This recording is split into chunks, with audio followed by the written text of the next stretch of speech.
Bonjour mes amis scorpions, pardon, très heureuse de vous retrouver pour votre tirage général. Ceux qui me découvrent, soyez les bienvenus, cette chaîne est la vôtre. J'espère que vous allez tous très bien, en tout cas votre tirage semble très prometteur. Nous avons une arcane majeure, 2 ici, 2, le hiérophante et le soleil inversé. On a quand même la roi d'épée, la roi de bâton inversée, on a la reine de bâton, on a la page de denier, il y a du denier, il y a de l'épée, il y a de l'intellect, il n'y a pas trop d'émotions, pour l'instant. Vous entrez en tout cas avec ce désir, avec cette impulsion, ou c'est la façon dont vous vous montrez, avec la carte du hiérophante. Alors ce pape-là que l'on voit, c'est quelqu'un qui est dans les usages, les coutumes, les conventions, la rigidité, la rigueur. C'est une carte un peu froide, ou plutôt de personnes qui gardent la tête froide.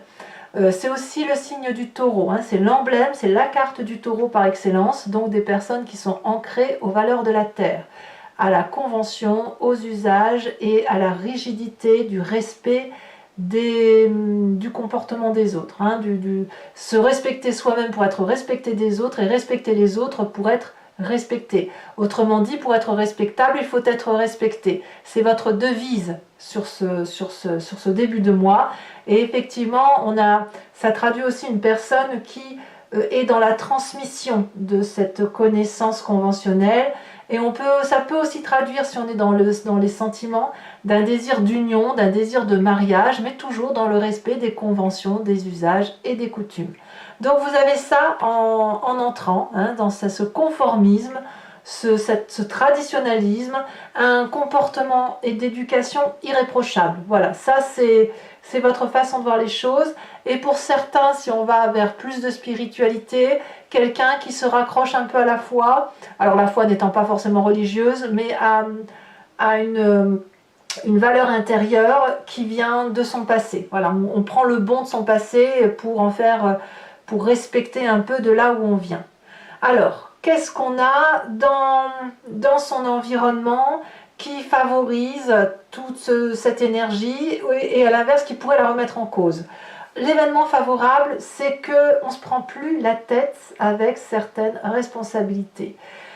On va être peut-être un peu plus sur la défensive par rapport aux événements de l'extérieur, à prendre moins les choses pour soi. Vous allez être moins subordonné à la responsabilité de l'environnement. C'est pourquoi? Parce que vous vous êtes fait autorité vous-même. C'est-à-dire que vous n'avez pas besoin de vous en rajouter sur les épaules, vous vous mettez la pression tout seul. Et le fait que vous vous rendiez compte de tout ça fait que vous allez refuser les compromis. Si on vous demande de faire preuve d'un peu plus de flexibilité, la réponse c'est non. C'est je ne veux pas être subordonné, je ne veux pas qu'on me dise ce que j'ai à faire, je veux impérativement refuser les compromis, refuser les échanges, ça doit aller dans ma direction. Alors ça vous est favorable. Si c'est l'événement qui est comme ça autour de vous et qui est inflexible avec vous, ça va renforcer votre rigidité et votre froideur. Si à l'inverse, c'est vous qui ne voulez pas être inflexible, on me dit que c'est une bonne chose parce qu'à un moment donné, il faut vous réparer. Voilà. L'événement défavorable, c'est que vous êtes tenu par l'argent et l'investissement. C'est ça qui vous donne cette consistance. Alors quand je dis l'argent, ça peut être aussi tout le matériel, ça peut être le travail. Là où il y a votre faiblesse, c'est le fait qu'effectivement vous avez besoin de faire les choses sur du long terme, sur un investissement d'avenir, sur une planification. Enfin bref, les opportunités lointaines qui vous donnent le sentiment d'avoir un avenir meilleur d'un point de vue matériel, un financement peut-être qui vous serait proposé, ça vous est défavorable. Voilà. Même si vous faites un emprunt, votre ambition, votre grandeur d'ambition, elle est apparemment défavorable. Alors, on ne va pas se mentir, comme c'est l'environnement, c'est peut-être l'ambition des autres qui vous est défavorable. On vous demande peut-être de faire des choses que vous ne voulez pas faire, Peut-être qu'on vous demande d'investir sur un projet auquel vous ne croyez pas parce qu'il est probablement trop audacieux. Donc comment on fait pour ne pas se faire manipuler? Eh bien, dans le présent, clairement, on a ce roi d'épée. On se fait donc aider par quelqu'un qui est un peu moins conventionnel, mais qui a cette intelligence intellectuelle et ce sérieux pour prendre en main les choses et pour expliquer ce qui se passe. Parce que quand on a le hiérophant, qu'on a cette sagesse, cette rigueur, etc., on a peut-être un peu du mal à voir la manipulation arriver, à voir le comportement un peu audacieux de certaines personnes de vous faire des choses que vous ne voulez pas. La carte du hiérophant, dans ces conditions, elle nous invite à lire les petites lignes d'un contrat, vous voyez, pour ne pas se faire manipuler. Et dans votre présent, vous n'êtes pas seul, vous vous faites aider de ce roi d'épée, qui peut être un médecin, qui peut être une personne intelligente, instruite, une experte, quelqu'un qui est strict, sérieux et rigoureux, qui ne se laisse pas influencer par Pierre-Paul Jacques, vous voyez. C'est quelqu'un qui détient la vérité et qui prend les choses en main. Donc, quelque part, vous avez l'art de maîtriser cette rigidité qui n'en est pas une. Vous faites aider par une personne pour dire que vous restiez absolument ancré dans votre vérité et qu'on ne vous détourne pas de votre vérité. Alors, ce roi d'épée là, couplé à votre rigidité, le fait qu'on vous dise de tenir bon, en fait, on tient bon, elle a pour effet de modifier votre comportement cellulaire inconscient. C'est-à-dire que l'inconscient, pour moi, c'est ce qui n'arrive pas à être clairement identifié, peut-être parce qu'on vibre d'une certaine façon. On n'a pas toutes les réponses dans l'inconscient. L'inconscient, il est enfoui au fond de soi et il nous vient de notre génétique, de notre éducation et des grands événements de sa vie. On fonctionne par mécanisme, par mimétisme. Cette 7 de bâton me dit que votre corps, votre esprit, inconsciemment, est en train de s'armer, de protéger son territoire, comme un guerrier qui apprend à lancer le bâton et à se muscler intellectuellement et se muscler physiquement pour pouvoir renvoyer les coups, pour aller vite, pour devenir un expert dans l'âme, pour être... voilà, on a envie vraiment dans son corps d'être persévérant pour dire de protéger son espace vital. On a ça. Et ça, à mon avis, ça vous est favorable. Alors, ce qui est curieux, c'est que vous avez dans votre passé cette énergie qui fait que vous avez un inconscient qui s'arme comme ça, l'as de pentacle. L'as de pentacle, elle vient d'une ressource supplémentaire issue d'un passé. On vous a apporté un cadeau sur un plateau, une manifestation de vérité, une ressource supplémentaire qui vous a apporté probablement une prospérité et un meilleur avenir, d'accord? Ça vous vient de votre passé, c'est quelque chose qui s'est construit, bien sûr, mais il y a eu une impulsion de réussite. Cette impulsion de réussite, elle s'est construite tout au long du temps. Mais je pense qu'effectivement, le fait que vous soyez assis, vous attirez forcément des personnes plus ou moins malveillantes, des personnes qui veulent vous faire réinvestir, et vous n'avez pas d'autre choix que de vous faire conseiller pour réapprendre à muscler ce cerveau et remuscler ce corps pour s'adapter aux nouvelles circonstances de l'environnement. Parce que vous n'avez pas besoin de prendre plus de responsabilités parce que vous en avez assez sur les épaules. Voilà. Alors, qu'est-ce qui va se passer dans l'arrivée très très proche, dans quelques semaines, peut-être même ça va être une surprise, ça va tomber dessus, et peut-être que ce ne sera pas au mois d'août, mais un petit peu, ça peut être décalé, ou ça peut être déjà passé parce que les énergies circulent très vite. On a cette cavalier de bâton, ce roi de bâton inversé. Très très rapidement, il y a le vice qui va apparaître. Le roi de bâton, c'est la personne qui est autoritaire, qui démarche, qui va toujours de l'avant, qui a ce côté un peu de leadership, qui protège la famille, etc. Et là, il y a une impulsion inversée, c'est-à-dire que le roi de bâton comme ça, il va s'arrêter net. Il va arrêter de donner, il va arrêter de vouloir gagner pour les autres, il va arrêter de protéger. Pourquoi? Parce qu'à mon avis, votre protection, elle doit vous concerner vous. Vous vous êtes trompé en pensant que c'était vous qui pouviez toujours apporter aux autres. Alors que là, on me dit qu'il faut impérativement se faire aider pour reprendre la maîtrise de ses affaires. Voilà. Alors, dans votre état d'esprit, bah forcément, si on vous ouvre l'esprit, voilà, si on vous montre la vérité sous un autre angle, eh bien, vous allez ralentir la cadence et vous n'allez plus apporter des cadeaux aussi facilement. Alors, ça peut traduire aussi une forme d'irresponsabilité, hein, c'est clair, mais il y a aussi un perfectionnement à inverser la vapeur. C'est-à-dire que une irresponsabilité, elle est calculée, si vous voulez. Quand on se met en colère et qu'on dit ben, puisque c'est comme ça, je vais agir différemment, je vais moins donner, je vais penser à moi, je vais être égoïste, c'est une forme d'irresponsabilité parce qu'on se met en retrait. Mais quand c'est fait de façon passagère, eh bien c'est une façon de reprendre la maîtrise des choses et de s'apporter des cadeaux pour soi tout seul, de ne pas les apporter aux autres, de ne pas apporter sur un plateau un cadeau béni, sous prétexte que nous on en attend un. Vous voyez, c'est ça l'idée. Alors, que vous dit la famille et les amis? Là, clairement, on a du feu. Le feu, c'est le bélier, le lion, le sagittaire. Vous l'avez en ascendant, en signe lunaire. Et si vous êtes déjà en train de regarder votre ascendant ou votre signe lunaire, ça, c'est votre signe solaire peut-être. La reine de bâton, c'est la générosité. C'est la personne qui est sociable, élégante, la personne avec qui on aime discuter, la confidente. C'est la personne qui est passionnée, vive et optimiste. Donc, dans la famille et les amis, ainsi qu'une personne autour de soi dans son présent, nous donne cette capacité de rester ancré sur ses valeurs de vie. Voilà. Et ces valeurs de vie, elles vont probablement écarter ou mettre à jour la méfiance qu'il est temps de voir par rapport à l'environnement. Alors, cette maîtrise d'art va avoir une conséquence très importante sur vous, sur cette fin de mois. On a la 10 d'épée inversée. C'est fini. Vous tournez la page du poids des responsabilités. Regardez, je remets cette carte à l'endroit. Regardez le nombre d'épées qui ont été plantées dans le dos de cette personne. Elle a continué à marcher jusqu'à ce qu'elle ait cette 10e épée sur elle. Jusqu'à l'effondrement.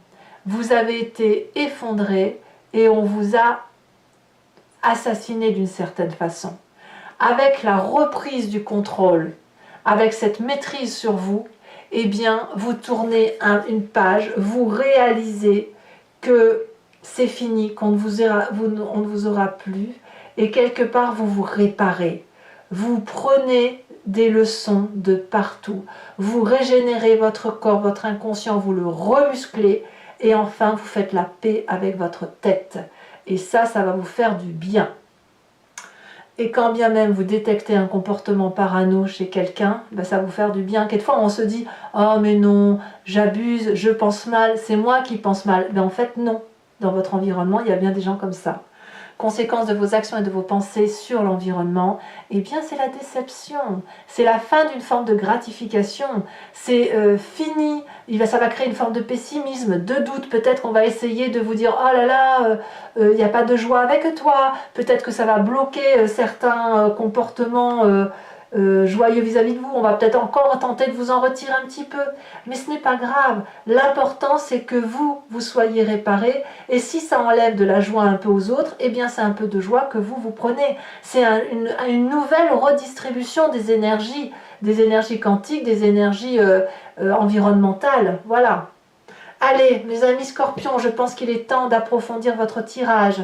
Je vais le faire avec le tarot du dragon celtique. Donc si ça vous intéresse, et je me répète toujours pour ceux qui ne me connaissent pas ou qui ne savent pas trop bien comment aller sur Vimeo, je fais l'approfondissement de ce tirage sur Vimeo. Si vous voulez me rejoindre, vous cliquez sur le lien qui est en description. Vous êtes renvoyé sur le site en question et notamment sur la playlist de votre signe. Vous pouvez alors choisir sur location pour avoir accès à cette vidéo ou à n'importe quelle autre vidéo de votre choix, ou sur l'abonnement pour avoir accès à toutes vos vidéos générales et sentimentales de votre playlist. Cet abonnement sur la playlist, elle vous donne accès à toutes les vidéos présentes dans la playlist, donc c'est sur l'année, d'accord ? L'abonnement, ce que vous devez savoir, c'est que ça se renouvelle tous les mois, mais que vous êtes libre de l'annuler à chaque instant, de ne rien prendre du tout, de rester sur la location si ça vous parle. Allez, maintenant j'ai vraiment envie d'aller approfondir votre tirage parce que cette maîtrise-là que vous avez, moi j'aime beaucoup. Cette régénération pour vous, le recentrage sur votre personne, j'aime beaucoup, beaucoup. Allez.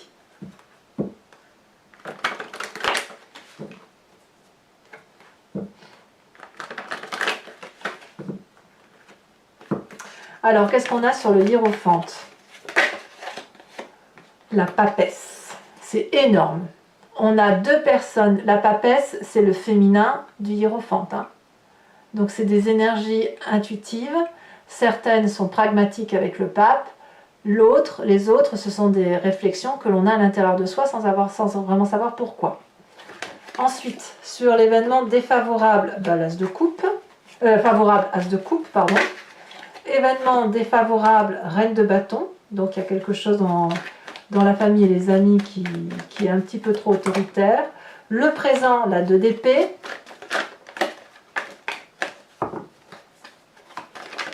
Sur votre inconscient, la mort, c'est très très bien. Vous changez d'état d'esprit, d'état de corps. Vous modifiez cellulairement votre ADN. Et ça, c'est une bonne chose. Vous le faites par vous-même en fait. Hein. On a ici une carte qui s'est retombée, la 3 d'épée. Sur le passé, on a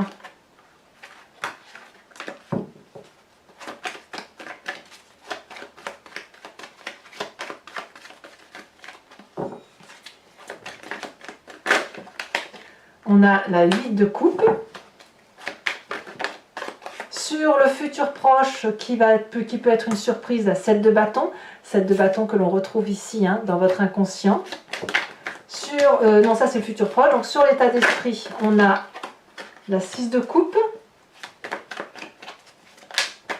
Ouais, vous réglez en plus une histoire du passé. Incroyable. Sur la famille, les amis, alors on a cette reine de bâton. Qu'est-ce qu'on a sur elle?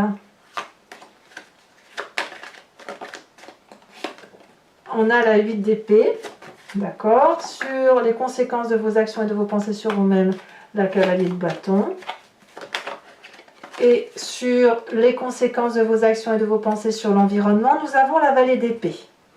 Alors toujours pour ceux qui me suivent sur Vimeo, je vais tirer 5 cartes et ça s'appelle le grand jeu de Mademoiselle Lenormand et je vais faire son interprétation. 5 cartes qui parlent du passé, qui vous influencent, comment ça se traduit dans votre présent et ce qui va se passer dans votre futur proche. Allez, c'est parti. Alors pour ça, il faut vous poser une question plus ou moins précise ou vous laisser porter par le jeu et j'y réponds avec ce tirage-là.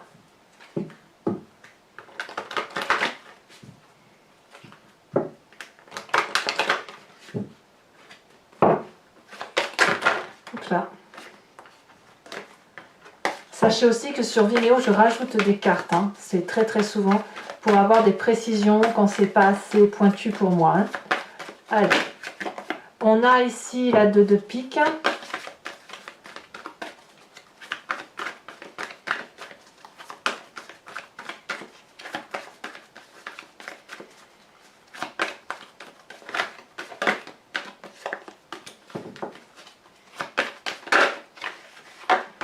On a la 6 de cœur.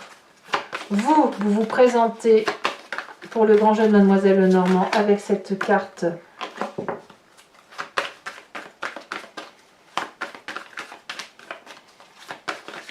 Allez, un tirage clair.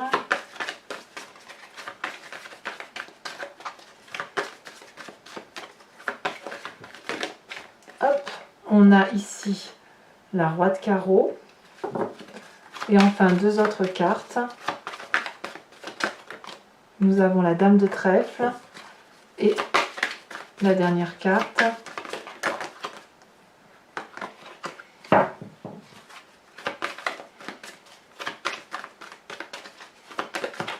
La dernière carte, c'est la 7 de cœur.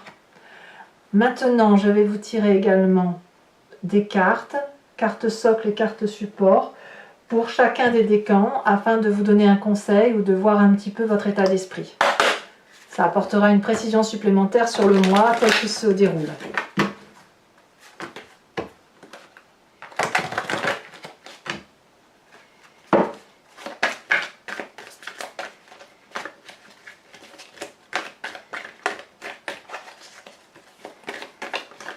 Alors, un message clair ici pour mes amis Scorpion du premier décan. On parle de stupidité. Le deuxième décan, on me parle de chef. Et le troisième décan, on me parle de l'homme. Allez, carte support. Donc là, j'en mets une pour que vous ayez une ligne directrice. Et les précisions viennent sur Vimeo.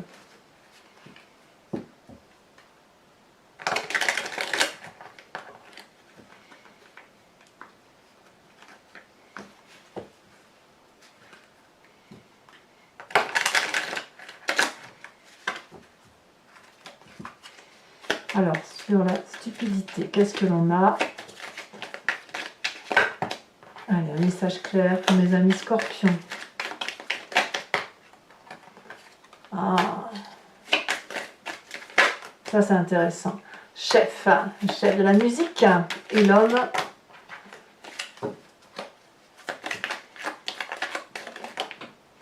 L'homme, oh, d'accord, par sombre, par clair. Allez, mes amis Scorpions, n'hésitez pas à vous abonner, c'est important pour le soutien de la chaîne, mais aussi à commenter, j'adore vous lire, vous le savez, j'aime aussi vous répondre, et puis liker, partager si vous le souhaitez. J'ai été très heureuse de vous faire cette lecture, je vous souhaite un excellent mois. À très bientôt, bisous bisous.